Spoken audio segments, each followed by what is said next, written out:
नमस्कार दोस्तों, स्वागत है आपका option chain analysis part number 4 में। दोस्तों, इस वीडियो में हम सीखने वाले हैं कि निफ्टी और बैंक निफ्टी में क्या कोरिलेशन होता है। निफ्टी और बैंक निफ्टी के परस्पर संबंध को एनालाइज करने के बाद किस तरह से हम इंट्राडे में अपना एक सटीक व्यू बना सकते हैं और ये स्ट्रेटजी किस कदर कारगर है, ये आज आपने आज के लाइव ट्रेड में देखा ही होगा। तो फिलहाल चलते हैं अपने स्क्रीन पर और जानते हैं निफ्टी और बैंक निफ्टी के कोरिलेशन के बारे में। तो आइए देखते हैं। देखिए, निफ्टी 50 का सेक्टोरियल इंडाइसेस चार्ट है।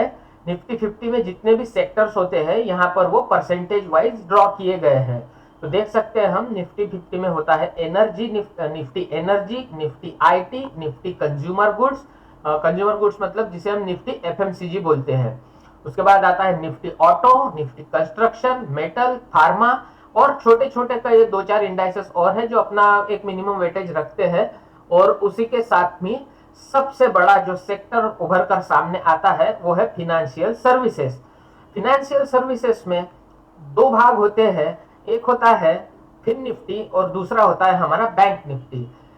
आपको तो पता ही है कि हम सिर्फ बैंक निफ्टी में ट्रेड करते हैं, लेकिन हमें जो है जानकारी हर सेक्टर की रखना चाहिए।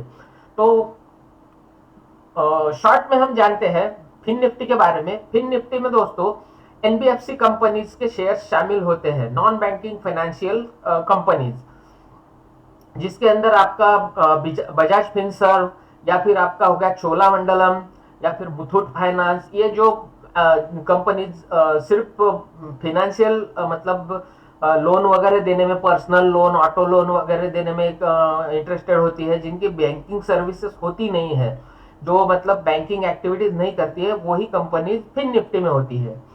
उसी तरह से बैंक निफ्टी में पीएसयू बैंक्स और गवर्नमेंट सेक्टर बैंक मतलब नेशनलाइज बैंक्स होते हैं। पीएसयू बैंक्स और government sector banks nationalise banks से मिलकर बैंक निफ्टी बनता है और इन दोनों को मिलाकर फिनेंशियल सर्विसेज का सेक्टर बनता है। तो इस तरह से हमारा जो बैंक निफ्टी और फिन निफ्टी है, ये निफ्टी 50 में अपना एक अच्छा खासा मतलब 37% के करीब वेटेज रखता है। तो अगर हम निफ्टी 50 को मदर इंडेक्स मानते हैं तो इसका सबसे बड़ा बेटा फिन निफ्टी और बैंक निफ्टी है। तो इसका रिलेशन किस तरह से हम इंट्राडे में ऑप्शन चेन में देखते हैं, आइए जरा ऑप्शन चेन पर नजर डालते हैं। देखिए, आज का ऑप्शन चेन बहुत ही ज्यादा आइडियल है आज का विषय समझने के लिए, इसीलिए मैंने आज का दिन उपयुक्त समझा कि आज ही इस विषय पर चर्चा की जाए। तो देखिए, सुबह से हमें निफ्टी में बैंक निफ्टी में पीसीआर यहाँ पर 1.0 से लेकर 1.1 तक प्ले करता हुआ दिख रहा था, लेकिन on the other hand change in PCR हमारे फेवर में नहीं बैठ रहा था। ये सुबह से 0.7 का 7 ही है, ना 0.8 हुआ ना 0.6 हुआ, ये 0.7 ही पड़ा हुआ है।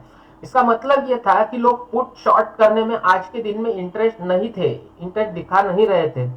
आज लोग ज्यादा से ज्यादा कॉल ही शॉर्ट करके अपना पैसा बनाना चाहते थे। तो ठीक है, इस तरह से तो हमें बेरिश व्यू बनाना चाहिए, लेकिन आज तो हमने कॉल में पैसा बनाया, ऐसा क्यों हुआ भाई? तो इसी बात को समझने के लिए आपको निफ्टी और बैंक निफ्टी का कोरिलेशन समझना पड़ेगा। जैसे कि हमने देखा कि निफ्टी 50 एक मदर इंडेक्स है और इसका सबसे बड़ा बेटा जो है बैंक निफ्टी है।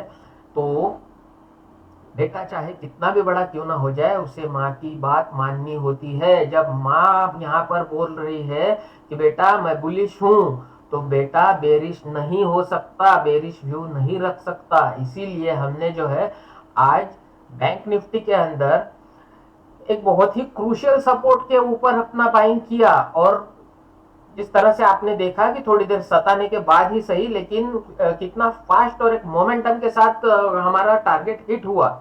उसके आगे भी और 100-150 पॉइंट बैंक निफ्टी गया, लेकिन जिस तरह से हम एक एथिकल वे में अपना स्कैल्पिंग या अपना ट्रेडिंग करते हैं, हम अपने नियम और कानून से पूरी तरह से बंधे हुए रहते हैं, इसलिए हमने हमारे टारगेट पर प्रॉफिट बुक कर लिया। तो इस तरह से देखना होता है।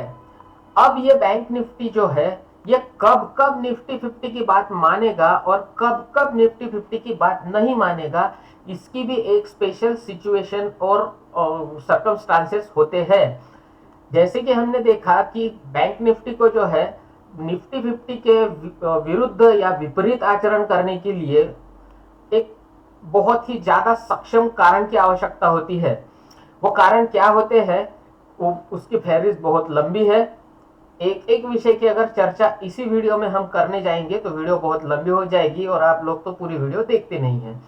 इसीलिए हम संक्षेप में एक एक विषय को समझेंगे कि देखिए, जब भी बैंक निफ्टी जो है ट्रेंड के अनुसार हम जैसा व्यू बनाते हैं तो निफ्टी 50 को हमें कंसिडर करना बहुत ज्यादा जरूरी है। निफ्टी 50 जब भी अपनी पोजीशन बुलिश यहाँ पर बनाए बैठा हुआ है तो हम बैंक निफ्टी में अपना व्यू बेरिश नहीं बना सकते हैं, चाहे यहाँ पर चेंज इन पीसीआर हमें कुछ भी बता रहा हो। अब इस केस में भी बहुत सारे अलग अलग नियम होते हैं कि यहाँ पर किस तरह की पोजीशंस बनी होनी चाहिए, तब हम यहाँ पर क्या व्यू बना सकते हैं। ये पूरा इन डिटेल सिलेबस हो जाएगा। तो आप अगर इस वीडियो पर 100 लाइक कर देते हैं और इस वीडियो पर अच्छी खासी व्यूअरशिप आ जाती है तो इस विषय में हम एक इन डिटेल वीडियो और बनाएंगे। फिलहाल के लिए आप इतना समझते चलिए कि बैंक निफ्टी इस निफ्टी 50 का बड़ा बेटा है और इसे निफ्टी 50 की बात हमेशा माननी है। ये आपको एक उदाहरण के तौर पर बोलता हूं कि ये अपनी माँ की बात कब नहीं मानेगा, जब इसे कोई बहकावा होगा। ये जब किसी की बहकावे में आएगा, किसके बहकावे में आएगा और क्या होगा, ये थोड़ा सा मैं बात गुलदस्ते में रखता हूं। ये थोड़ा आप विचार करके कमेंट में बताइए क्या हो सकता है। फिर अगले सेशन में हम इसकी सविस्तर चर्चा करेंगे। तो इस तरह से इंट्राडे के लिए व्यू बनाने के लिए हमें निफ्टी और बैंक निफ्टी को सिंक्रोनाइजेशन में एनालाइज करना जरूरी होता है। अगर आपको इस विषय में कोई भी दिक्कत परेशानी होती है तो आप बेझिझक होकर कमेंट कीजिए। आपकी समस्या का निराकरण करने का, शंका का समाधान करने का मैं पूर्ण प्रयास करूंगा। तो मिलते हैं नेक्स्ट वीडियो में। धन्यवाद।